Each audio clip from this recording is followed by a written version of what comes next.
غدانا يا اخواتي بعد الشغل، والنهارده الجمعة مفيش شغل. سمك مشوي، سمك من ابو 70 جنيه، رز ابيض من ابو 25 جنيه، وابو فريدة قاعد مش عايز يتكلم. مش عايز تقول حاجة يا ابو فريدة؟ مستني اكل. ودقة سمك دقة، ده غداء وجرجير وعيش، بس مش سياحي، لا في رغيف سياحي اتقطم. وده غدانا يا اخواتي بعد الشغل. احنا عارفين محدش هيعمل لنا لايك عشان الاكل بسيط، واعملوا لنا لايك عشان ابو فريدة كل، عشان عايز يتغدى، وفريدة عايزة تتغدى. وده غدانا يا اخواتي بعد الشغل.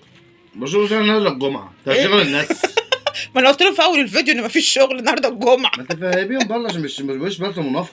لا قلت لهم النهارده مفيش شغل، يعني. النهارده الجمعه يا جماعه مفيش شغل. أيوة. بقى احنا بنهزر، اصل الراجل اللي بيطلع يعمل الفيديوهات ده راجل مستفز، وبيطلع معرفش اكل قد ايه، ويقول بعد الشغل وقبل الشغل وبسيط وعايش فيها دور الحرمان.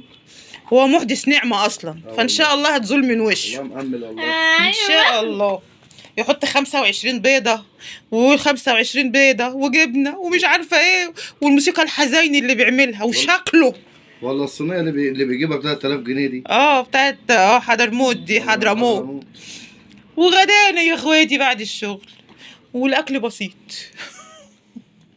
وما تنسوناش بقى في اللايك والشير والسبسكرايب. والسلام عليكم جرجير ورحمة الله وبركاته.